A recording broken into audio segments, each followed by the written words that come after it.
السلام علیکم ورحمۃ اللہ وبرکاتہ۔ وعلیکم السلام۔ وعلیکم السلام۔ بسم اللہ الرحمن الرحیم۔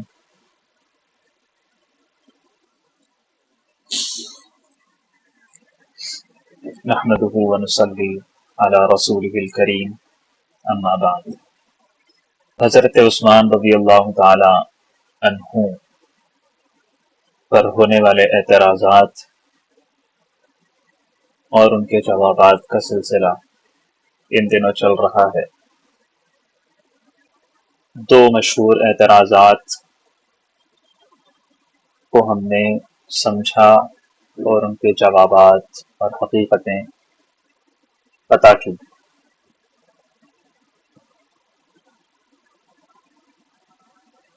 تیسرا اعتراض جو حضرت عثمان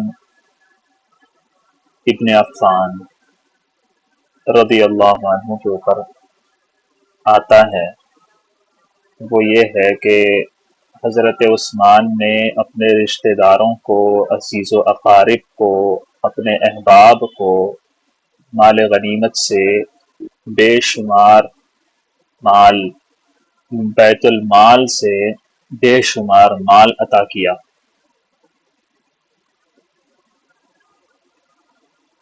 بیت المال کی زمینیں اور علاقے ان کو دے دیے، مسلمانوں کے حقوق کو تلف کر دیا۔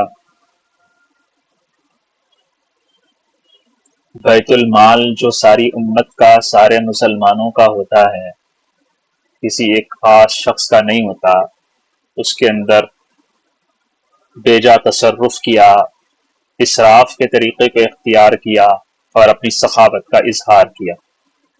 یہ ہے اعتراض۔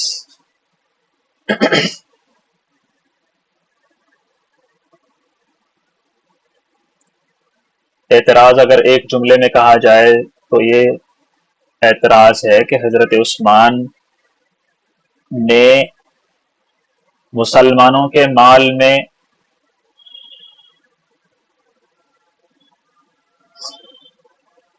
اسراف کیا، بیجا خرچ کیا اور اپنے رشتہ داروں کو آباد کیا، مسلمانوں کے حقوق کو پامال کیا۔ مثال کے طور پر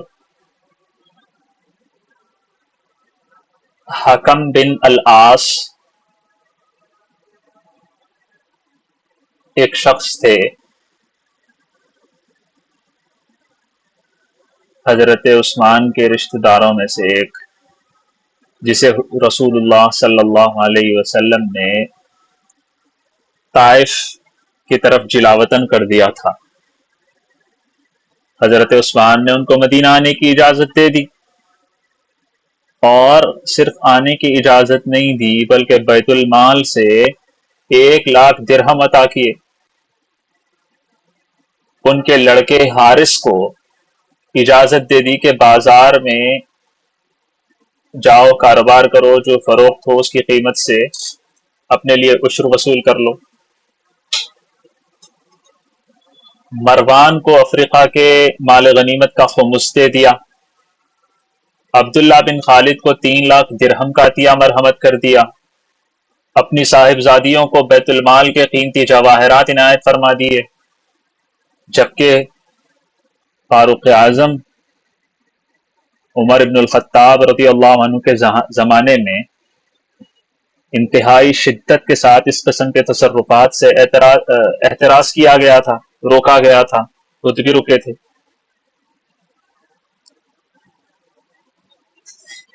اور حضرت عثمان دیکھو،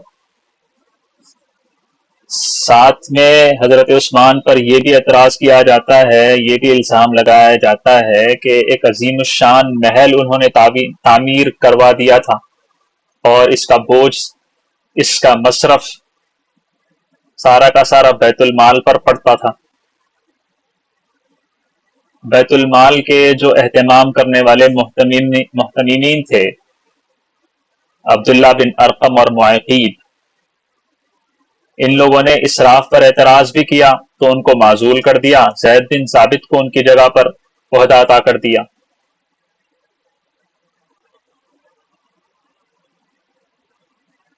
ایک دفعہ بیت المال میں وظیفے تقسیم ہونے کے بعد 1,00,000 درہم پس انداز ہو گئے تھے، بچ گئے تھے، تو حضرت عثمان نے بغیر کسی وجہ کے زید بن ثابت کو یہ گراں قدر رقم لینے کی اجازت دے دی۔ یہ سارے واقعات پیش کیے جاتے ہیں، اعتراض کی صورت بنائے جاتے ہیں اور حضرت عثمان کو داغدار کیا جاتا ہے۔ ان سارے باتوں کا ایک جملہ میں نے آپ کو بتا دیا، حضرت عثمان نے اپنے رشتہ داروں کو آباد کیا، مسلمانوں کے مال کو، مسلمانوں کے حقوق کو پامال کیا، بیت المال سے بیجا خرچ کیا۔ بات سمجھ میں آ گئی؟ اعتراض سمجھ میں آ گیا؟ جی سر۔ بہت بڑا اعتراض، بہت سنگین اعتراض۔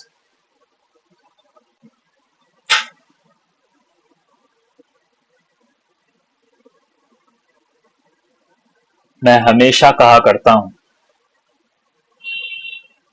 آپ نے جو دیکھا ضروری نہیں ہے وہی ہو۔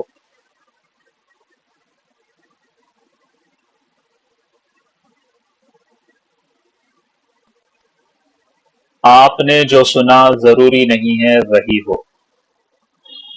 آپ نے جو سمجھا ضروری نہیں ہے کہ وہی صحیح۔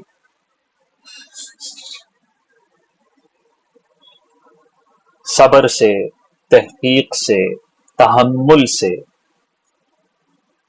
احتیاط سے کام لینا چاہیے۔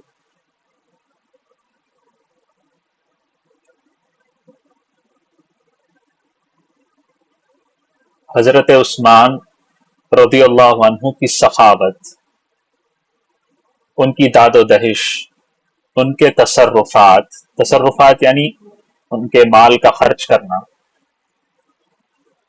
ان سب چیزوں کو بیت المال کی طرف منسوب کرنا کہ حضرت عثمان نے یہ سارے خرچ بیت المال سے کیے، مسلمانوں کے مال سے کیے، یہ سراسر بہتان ہے،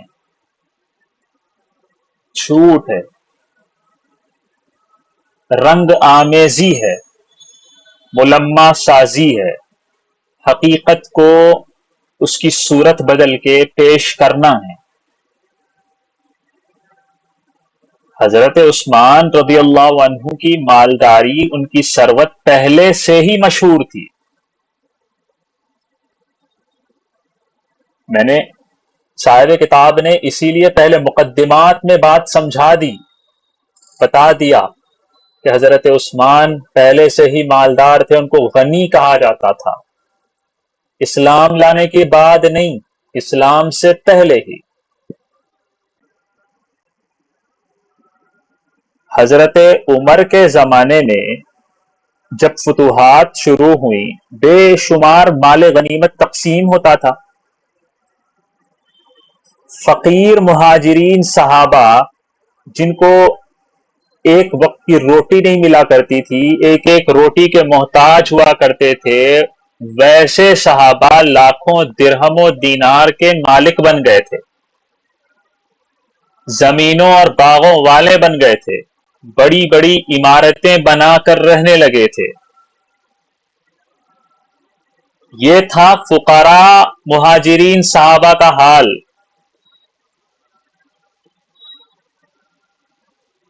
حضرت عمر کے زمانے میں فتوحات جب ہوئی،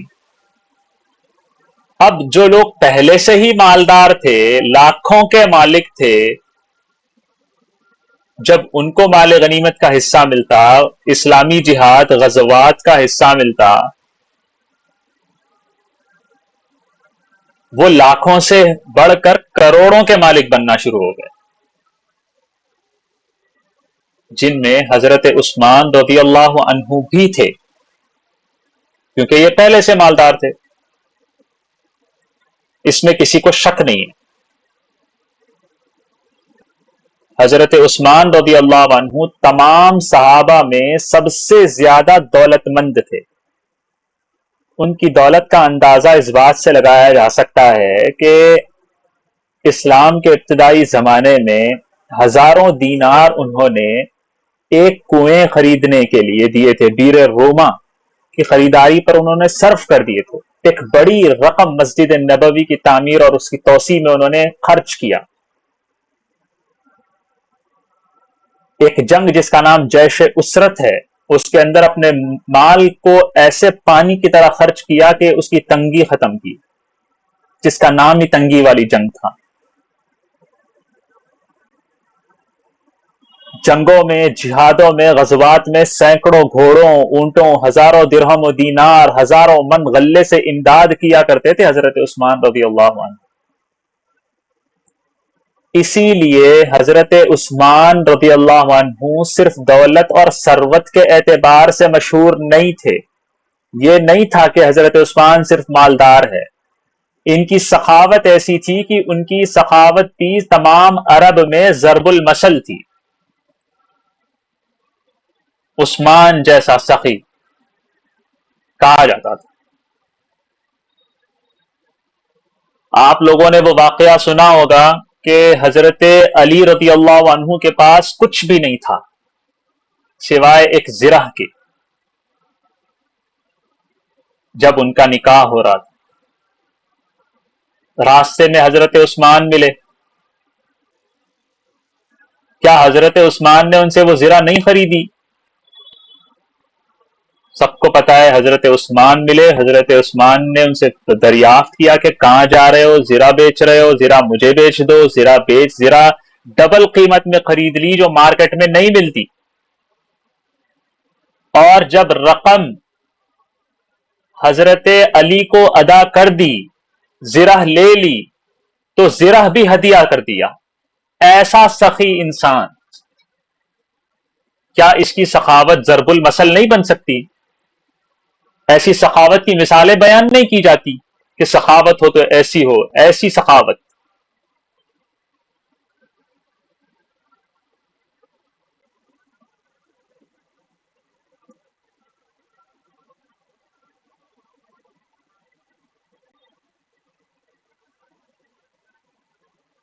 غریبوں فقیروں پر اپنی ذاتی دولت کو پانی کی طرح بہایا کرتے تھے حضرت عثمان.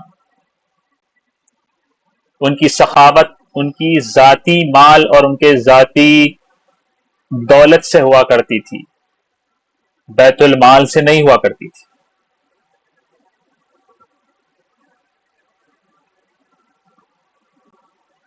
سوال یہ ہے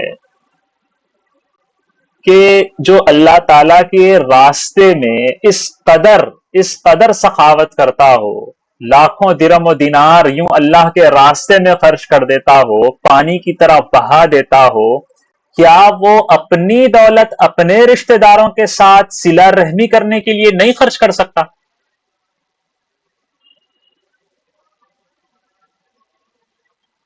جو عام مسلمانوں میں خرچ کر رہا ہے، اپنے رشتہ داروں کے ساتھ نہیں خرچ کر سکتا کیا؟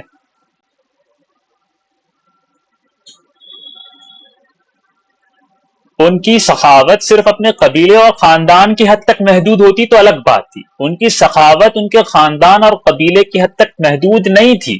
تمام مسلمانوں کے لیے ان کی سخاوت عام تھی. روزانہ غریبوں فقیروں پر خیرات کیا کرتے تھے.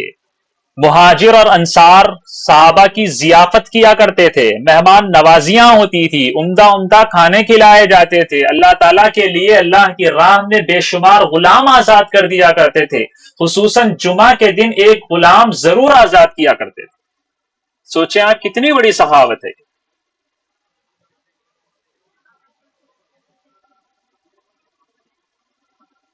غلام مال سمجھا جاتا ہے.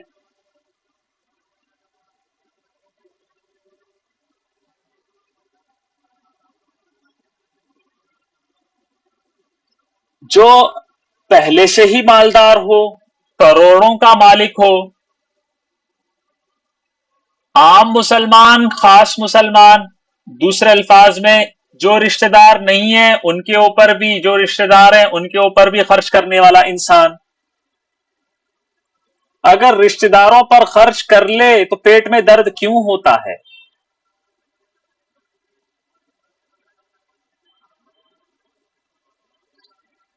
اور ایسا بھی نہیں ہے کہ رشتہ داروں پر خرچ نہیں کرنا چاہیے. خیرات اور صدقات اگر رشتہ داروں پر خرچ کیا جائے، رشتہ داروں کو دیا جائے تو اس کا ثواب دگنا ہو جاتا ہے. حدیث پاک میں آتا ہے مسکین پر خیرات کرنا جو رشتہ دار نہ ہو ایک صرف صدقہ ہے، اور رشتہ داروں کو دینا صدقہ بھی ہے، صلہ رحمی بھی ہے، یعنی رشتہ داری کو جوڑنا بھی ہے، اس کا الگ ثواب ملے گا، صدقے کا الگ ثواب ملے گا.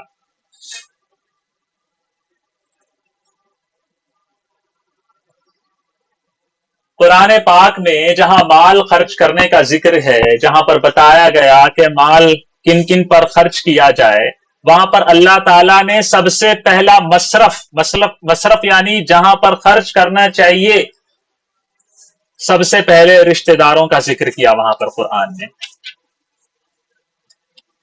اس کے بعد یتیموں، مسکینوں اور مسافروں کا ذکر کیا. وَآتَ الْمَالَ، اور عطا کرے مال، عَلَى حُبِّهِ، اللہ کی محبت پر، ذوی القربا، قریبی رشتہ داروں پر، والیتاما، اور یتیموں پر، والمساکین، اور مسکینوں پر، وابن السبیل، اور مسافروں پر. سب سے پہلے قرآن نے کس کا ذکر کیا، کس کا حق بتایا؟ مال خرچ کرنے کا مصرف، اگر میں فارسی انداز میں بولوں تو اول خیش بعد درویش. فارسی کا ایک مقولہ ہے، حقوق پہلے کس کے؟ اول خیش، خیش مطلب رشتہ دار آپ کے اپنے، بعد درویش. درویش کا مطلب مانگنے والے فقیروں کو تو دیا جاتا ہے، اپنے رشتہ دار بھوکے پڑے ہوتے ہیں، کوئی خبر لینے والا نہیں ہوتا. تو اس کے اوپر وہ فارسی کا مقولہ ہے اول خیش بعد درویش. مانگنے والوں کو پہلے نہیں، پہلے اپنوں کو دیکھو جو مانگتے نہیں ہیں تمہارے سامنے، تم آتے ہو تو الٹا کچھ نہ کچھ کر کے تمہیں کھلاتے ہیں، ان سے پوچھو، ان کو دیکھو. تو قرآن سب سے پہلا حق بتاتا ہے ذوی القربا کا، رشتہ داروں کا، قرابت داروں کا. وآت المال على حبه ذوی القربا والیتاما والمساکین وابن السبیل. حضور صلی اللہ علیہ وسلم خود خیرات اور بخشش جب کیا کرتے تھے تو بعض مرتبہ رشتہ داروں کی وجہ سے، قریش سے رشتہ داری کی وجہ سے دوسرے لوگوں کے مقابلے میں قریش کو ترجیح دیا کرتے تھے. کیوں؟ کیونکہ قریش کی رشتہ داری ہے.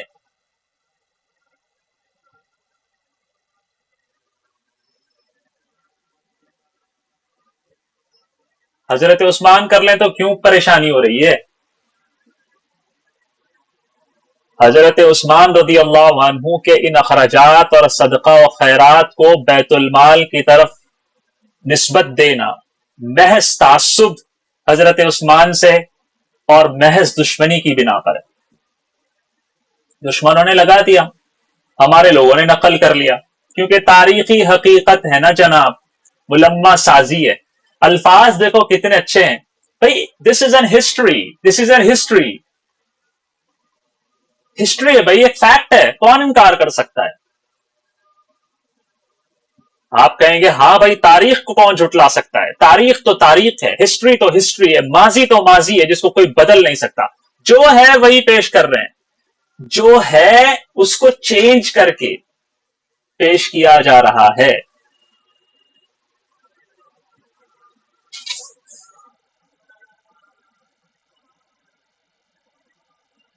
حضرت عثمان رضی اللہ عنہ سے اس سلسلے میں پوچھا گیا، خود انہوں نے فرمایا تم کو معلوم ہے میرا دولت کا سرمایہ خلافت سے پہلے ہی بہت کافی شافی تھا.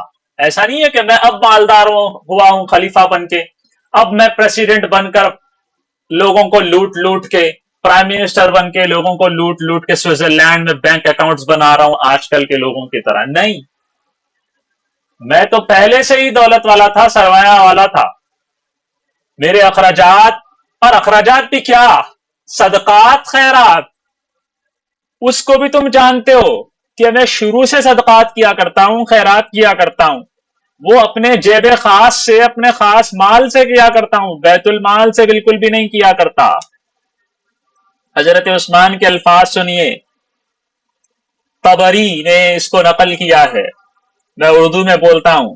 لوگ کہتے ہیں مدینہ میں اپنے خاندان والوں سے محبت رکھتا ہوں اور ان کے ساتھ فیاضی کرتا ہوں، لیکن میری محبت نے مجھے ظلم کی طرف مائل نہیں کیا۔ ظلم مطلب میں صرف رشتہ داروں کو دے رہا ہوں اور ان کا مال کھا رہا ہوں، بلکہ میں صرف ان کے واجبی حقوق عطا کرتا ہوں، مطلب جو ان کو دینا چاہیے میں وہ دے رہا ہوں۔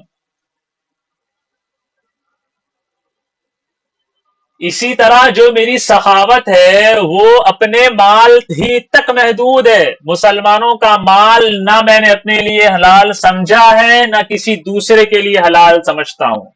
میں رسول اللہ اور ابو بکر و عمر کے عہد میں بھی اپنے مال سے گراں قدر عطیہ دیا کرتا تھا۔ الفاظ دیکھو آپ، حالانکہ اس زمانے میں بخیل تھا، حریص تھا۔ وَأَنَا يَوْمَئِذٍ شَحِيحٌ حَرِيصٌ، حضرت عثمان کہہ رہے ہیں کیونکہ اس زمانے میں مال چاہیے تھا، زیادہ مال چاہیے تھا۔ اور زیادہ مال کیوں چاہیے تھا؟ زیادہ مال اس لیے چاہیے تھا تاکہ میں اور زیادہ حضور صلی اللہ علیہ وسلم پر خرچ کر سکوں، ان کے فرامین کو پورا کر سکوں، ابو بکر اور عمر کے جو ان کے منصوبے ہیں اس کو پورا کر سکوں۔ یہ نہیں تھا کہ میں زیادہ مالدار بن جاؤں۔ حضرت عثمان اپنے آخری وقت میں کہہ رہے ہیں اس وقت میں بخیل اور حریص تھا۔ اب اپنے حساب سے کہہ رہے ہیں بخیل اور حریص، لوگ تو انگلیاں چاپ رہے ہیں اپنے کہ اس کے پاس آتا ہے کہاں سے مال، اور یہ اتنا خرچ کہاں سے کرتا ہے، لگاؤ اس پر بیت المال کا الزام، کیونکہ اتنا مال تو بیت المال سے ہی آتا ہوگا اور کہاں سے لیتا ہے۔ حضرت عثمان وضاحت کرتے ہوئے کہہ رہے ہیں اب جب میں اپنی عمر کو پہنچ چکا ہوں، خاندانی عمر، یعنی ایک ایسی عمر جس کے بعد اب انتقال ہی ہوتا ہے، جس کے بعد اب بس جانا ہی ہوتا ہے، زندگی ختم ہو چکی ہے، تو اب میں کیا کروں؟ اپنا مال اپنے پاس رکھ کے تو اپنے رشتہ داروں کو دے رہا ہوں، اپنا سارا سرمایہ اپنے اہل و عیال کے سپرد کر رہا ہوں۔ اس میں کون سی غلط بات ہے؟ ہر کوئی ایسے ہی تو کرتا ہے۔ اب جب میں اپنے رشتہ داروں کو اپنا مال موقع سے دے رہا ہوں تو لوگ کہہ رہے ہیں کہ یہ جو ہے وہ بیت المال سے دے رہا ہے۔ یہ حضرت عثمان بتا رہے ہیں کہ میں اپنی آخری عمر کی وجہ سے اپنا سارا سرمایہ اپنے اہل و عیال کے سپرد کر رہا ہوں۔ حضرت عثمان کہتے ہیں ملحدین یہ کہتے ہیں قال الملحدون ما قالوا وإني والله ما حملت على مصر من الأمصار فضلا فيجوز ذلك لمن قاله ولقد رددته عليهم وما قدم علي إلا خماس۔ حضرت عثمان کہہ رہے ہیں ملحدین تو ایسی باتیں مشہور کرتے ہیں، خدا کی قسم میں نے کسی شہر پر خراج کا کوئی ایسا بار نہیں ڈالا کہ اس قسم کا الزام دینا جائز ہو، خدا کی قسم کھا کر کہہ رہے ہیں۔ اور جو کچھ وصول ہوا وہ انہی لوگوں کے فائدے کے لیے، انہی لوگوں کی ترقی کے لیے، انہی لوگوں پر خرچ ہوا، میرے پاس صرف خمس آتا تھا۔ خمس کا مطلب کیا ہے؟ خمس کا مطلب یہ ہے کہ جو جہاں پر بھی جنگ ہوتی، جہاں پر بھی مال غنیمت ملتا، اس کا 5واں حصہ یہاں پر بھیجا جاتا تھا، تو باقی کا جتنا ہوتا وہ انہی پر خرچ کیا جاتا تھا۔ اور یہ قرآن کا ہے، قرآن کا حکم ہے یہ۔ حضرت عثمان کہتے ہیں میرے پاس صرف خمس آتا ہے اور اس میں سے بھی میرے لیے کچھ لینا جائز نہیں ہے، مسلمانوں نے اس کو میرے مشورے کے بغیر مستحقین میں صرف کیا ہے، خود حضرت عثمان کہہ رہے ہیں۔ اللہ اکبر، میرے مشورے کے بغیر، کیونکہ مشورے کی ضرورت کیا تھی؟ یہ تو قرآن کا حکم ہے، پہلے سے طے ہے، ایسے لوگوں کو بٹھایا گیا ہے جو اس حکم کو جانتے ہیں۔ جب مال آتا ہے تو آپ کیا اب خلیفہ سے پوچھیں گے جناب کیا کرنا ہے؟ پوچھنے کی کیا بات ہے؟ یہ خلافت ہے جناب، اللہ کا حکم چلتا ہے یہاں پر، جو قرآن کا حکم ہے وہ کرو۔ جو خمس آتا ہے وہ بھی میرے مشورے کے بغیر جن کو جو مستحق ہے ان کے اوپر صرف کیا جاتا ہے. خدا کے مال میں ایک پیسے کا تصرف نہیں کیا جاتا. میں اس سے کچھ نہیں لیتا ہوں، یہاں تک کہ کھاتا بھی ہوں تو اپنے مال ہی سے کھاتا ہوں. حضرت عثمان کے یہ الفاظ ہیں. اتنی صاف وضاحت حضرت عثمان سے خود ملتی ہے. کسی بھی روایت میں اس بات کا ذکر نہیں ہے کہ اپنے رشتہ داروں کو، اپنی بیٹی داماد کو بیت المال سے حضرت عثمان رضی اللہ عنہ نے کچھ دیا ہو. کسی بھی روایت میں نہیں ہے. اور اگر رشتہ داروں کو اپنے مال سے دیتے بھی ہیں تو کیا صلہ رحمی کرنا سب کے نزدیک پسندیدہ کام نہیں ہے؟ اس پر بھی اعتراض کیا جائے گا. اپنے رشتہ داروں کو دے رہا ہے، اپنے رشتہ داروں کو دے رہا ہے. رشتہ داروں کو دینا تو غیر بھی پسند کرتے ہیں، اپنے بھی پسند کرتے ہیں، اسلام میں بھی پسندیدہ ہے اور غیر اسلام مذاہب میں بھی. ہر کسی کے پاس پسندیدہ چیز ہے نا اپنے رشتہ داروں کا خیال کرنا، اپنے رشتہ داروں کو دینا.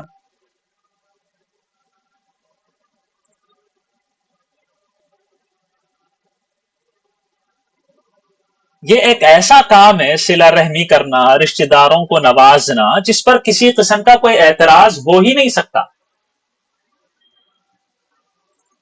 تو مال کی بات سمجھ میں آ گئی کہ حضرت عثمان نے خود وضاحت دے دی کہ انہوں نے اپنا مال اپنی ذات پر خرچ نہیں کیا. جو کچھ وہ کھاتے ہیں اپنے مال سے کھاتے ہیں، جو کچھ وہ لوگوں پر خرچ کرتے ہیں وہ اپنے مال سے خرچ کرتے ہیں، جو کچھ وہ رشتہ داروں کو مال دیتے ہیں وہ کس کو دیتے ہیں؟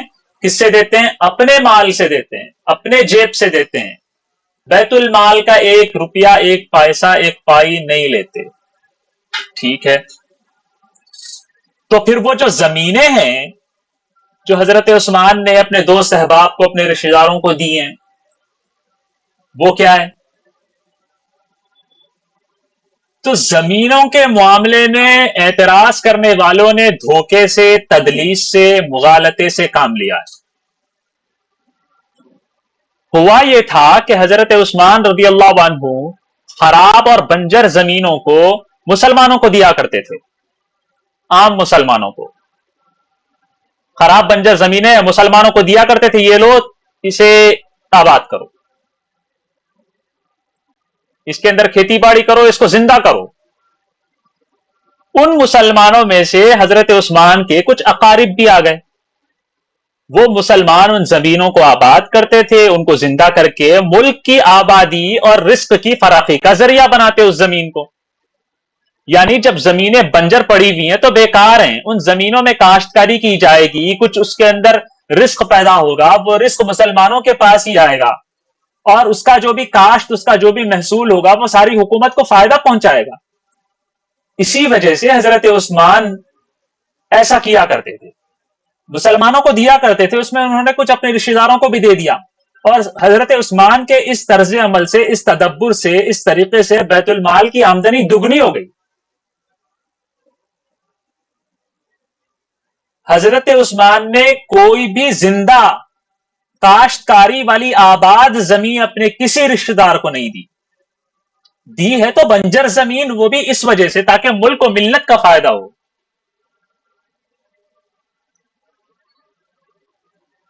زمینوں کے بارے میں مورخین نے لکھا ہے کہ اس زمانے میں یمن کے کچھ شریف لوگ، عزت دار لوگ، ان لوگوں کی ایک جماعت جہاد کے شوق میں اپنے گھر بار چھوڑ کر، اپنی آباد کار زمینوں کو چھوڑ کر مدینہ منورہ آئی. خلیفہ وقت حضرت عثمان رضی اللہ عنہ سے عرض کیا، ہم جہاد کے لیے اپنے گھروں کو، زمینوں کو چھوڑ کر آئے ہیں، ہمیں کوئی ایسی جگہ جہاں جہاد ہو رہا ہو، ایسی قریبی جگہ پر زمینیں عطا کی جائیں کہ ہم وہاں رہ کر دشمنان اسلام سے جہاد بھی کریں. کیونکہ وہ لوگ کاشتکار لوگ تھے، جہاد بھی کرنا چاہتے تھے. ان لوگوں نے حضرت عثمان سے ایسی درخواست کی، جہاد کے لیے بھی حاضر و تیار رہیں اور کاشتکاری بھی کریں. اس لیے حضرت عثمان رضی اللہ عنہ نے اس زمانے میں فارس کے کچھ علاقوں میں جہاد چل رہا تھا، تو اس کے حدود پر، فارس کے حدود پر جو زمینیں تھیں، جو علاقے تھیں، وہ ان کو دے دی تاکہ وہ آباد بھی رہیں ظاہر میں یہ لوگ زمیندار اور کاشتکار نظر آئیں اور باطن میں یہ مجاہدین اور جانثار ہوں. یہ ہے اصل بات. حکم بن العاص رسول اللہ صلی اللہ علیہ وسلم نے جسے طائف کی طرف جلا وطن کر دیا تھا، اتنی بات پیش کی جاتی ہے اور کہا جاتا ہے حضرت عثمان نے انہیں بلا لیا اور ان کو اتنے یہ داد و دہش کی فلاں چنا. بات یہ ہے کہ آخر عمر میں، یعنی حضور صلی اللہ علیہ وسلم کی آخر عمر میں حضرت عثمان نے سفارش کی کہ ان کو مدینہ بلا لیا جائے، تو حضرت عثمان کی سفارش پر ان کو مدینہ آنے کی اجازت دے دی. شیخین کو اس بات کا ذاتی طور پر علم نہیں تھا،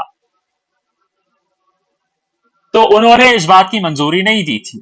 حضرت عثمان کی خلافت کے زمانے میں حضرت عثمان کو اس بات کا ذاتی علم تھا، اس وجہ سے انہوں نے ان کو بلایا، اپنی صاحبزادی کا نکاح ان کے صاحبزادے سے کر دیا، صلہ رحمی کے طور پر رشتہ دار ہونے کی وجہ سے اپنے جیب خاص سے 1,00,000 درہم عطا کیے، جس کی وجہ حضرت عثمان نے بتا دی کہ وہ آہستہ آہستہ کیا کر رہے ہیں، سب کو اپنے رشتہ داروں کو دیتے جا رہے ہیں اپنا مال، کیا کریں گے وہ رکھ کے.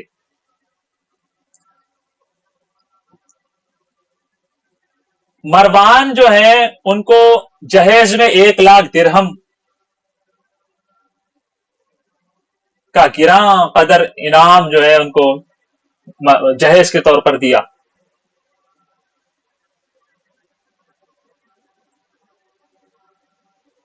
یہ اصل واقعات ہیں، اس کو معترضین نے ملمہ سازی کر کے رنگ آمیزی کے ساتھ کچھ کا کچھ بنا دیا اور یہ کہہ دیا کہ حضرت عثمان نے بیت المال سے ان کو دے دیا ہے.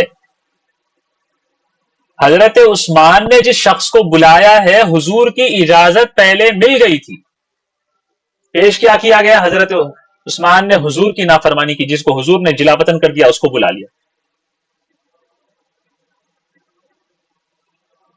بات سمجھ میں آ رہی ہے آپ لوگوں کو؟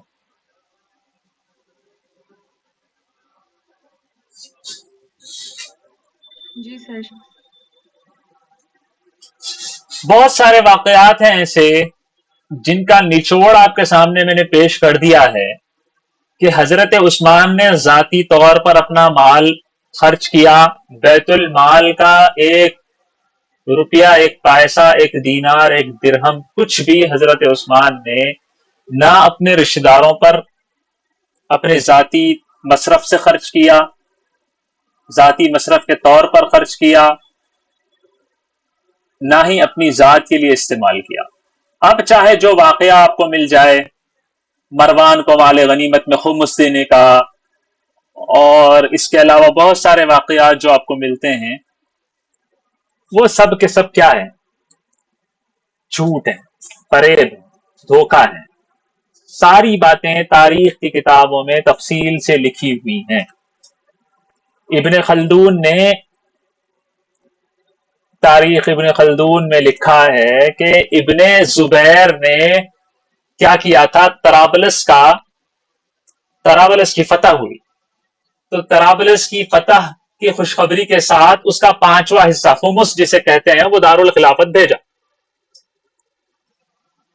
اس کو مروان نے 5,00,000 دینار میں خرید لیا.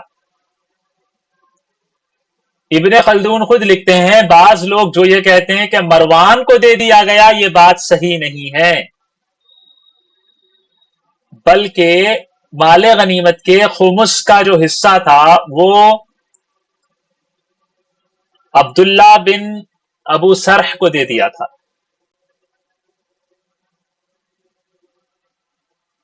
طرابلس کی جنگ کا حضرت عثمان نے ابن ابو سرح سے وعدہ کیا تھا اصل میں کہ اگر تم اس معرکے میں کامیاب ہو گئے، تم نے اس کو جیت لیا، تو مال غنیمت کا 5واں حصہ میں تم کو دے دوں گا اگر تم اس کو جیتو گے، کیونکہ ان کا حق بنتا ہے. ایسا نہیں تھا کہ مرضی کے مالک جو باتیں کر رہے. فتح ہوئی، حضرت عثمان کے وعدے کے مطابق حضرت عثمان نے ان کو دیا. مسلمانوں کو اس وقت شکایت ہوئی تھی اس بات سے کہ انہوں نے ان کو خمس کا خمس کیوں دے دیا، 5ویں حصے کا 5واں حصہ کیوں دے دیا. تو حضرت عثمان نے صاف طور پر کہا فَإِن رَضِيتُمْ فَقَدْ جَازَ وَإِن سَخَطْتُمْ فَهُوَ رَدٌّ، اگر تم لوگ راضی ہو تو پھر وہ تو میں نے ان کو دیا ہے، اور اگر تمہاری مرضی کے خلاف ہے یہ چیز تو فَهُوَ رَدٌّ، تو وہ واپس ہے، میں واپس لے لوں گا اسے۔ قالوا انا نسقطه، لوگوں نے کہا ہم اس بات سے راضی نہیں ہیں، تو حضرت عثمان نے کہا فَهُوَ رَدٌّ وَكَتَبَ إِلَىٰ عَبْدِ اللَّهِ ذَلِكَ، تو حضرت عثمان نے کہا تو ٹھیک ہے واپس لینے کا حکم میں جاری کرتا ہوں۔ حضرت عثمان نے ان کو لکھ دیا اور واپس لے لیا۔ سیدھی سیدھی صاف صاف بات ہے، لیکن پیش کیسے کیا جاتا ہے؟ مروان کو اپنے بیٹے کو دے دیا۔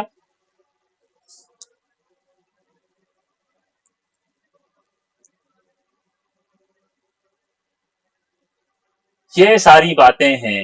اسی طرح حضرت عثمان کے بارے میں کہا جاتا ہے بیت المال سے اپنا محل تعمیر کروا لیا، جھوٹ ہے، جھوٹ ہے، جھوٹ ہے، کوئی محل تعمیر نہیں کروایا حضرت عثمان۔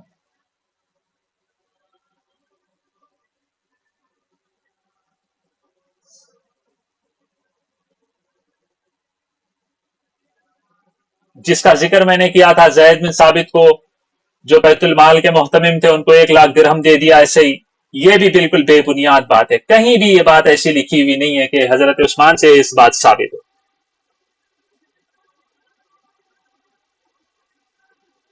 حضرت عثمان نے ان کو ذاتی طور پر نہیں دیا تھا، ہوا یہ تھا کہ ایک دفعہ بیت المال میں اخراجات تقسیم ہو گئے تھے، جن کو جو دینا تھا ان کو دے دیا، ایک معقول رقم بچ گئی تھی، تو حضرت عثمان نے زید بن ثابت کو جو بیت المال کے محتمم ہیں ان کو دیا تاکہ یہ عام لوگوں میں صرف کر دیں، خرچ کر دیں۔ اور اس کو پیش کیسے کیا جاتا ہے؟ حضرت عثمان نے ان کو ذاتی طور پر دے دیا کہ خرچ کر لو تم۔ تو زید بن ثابت نے بھی کیا اس کا مصرف بھی پتا ہے ہمیں، انہوں نے مسجد کی توسیع، مسجد کی تعمیر میں اس کو خرچ کر دیا۔ وضاحت کے ساتھ یہ ساری باتیں لکھی ہوئی ہیں، لیکن لوگ پڑھتے نہیں۔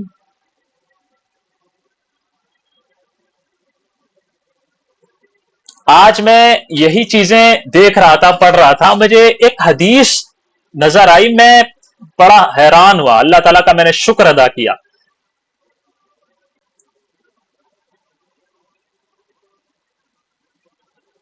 وہ حدیث یہ ہے کہ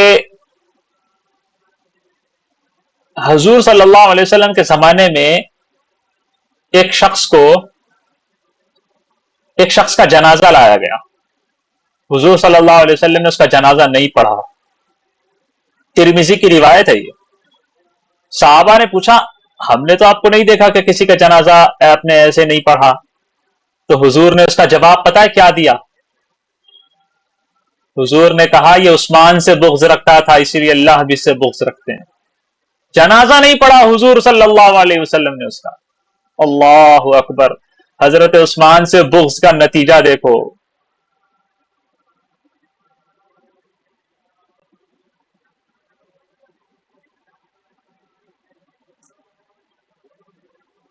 اور حضرت عثمان سے بغض رکھنے والوں، اللہ تعالی ہمیں حضرت عثمان سے اور سارے صحابہ سے بغض رکھنے سے بچائے، ان کی محبت نصیب فرمائے، ان کی سیرتوں کو اپنانا نصیب فرمائے۔ حضرت عثمان جیسے انسان سے بھی بغض رکھا جا سکتا ہے، اللہ اکبر۔ حضرت عثمان کے بارے میں پوچھا گیا، عبداللہ بن سلام رضی اللہ عنہ جو پہلے یہودی تھے، مشہور صحابی ہے، لوگوں نے ان سے پوچھا کہ حضرت عثمان رضی اللہ عنہ کی شہادت کے وقت آپ وہاں موجود تھے، حضرت عثمان خون میں لت پت تھے، کیا دعا مانگی تھی انہوں نے؟ عبداللہ بن سلام کہتے ہیں حضرت عثمان رضی اللہ عنہ نے آخری وقت میں یہ دعا مانگی، اللہم اجمع امت محمد، اللہم اجمع امت محمد، اللہ اکبر۔ اے اللہ امت محمدیہ کو باہمی اتفاق نصیب فرما، اے اللہ امت محمدیہ کو باہمی اتفاق نصیب فرما۔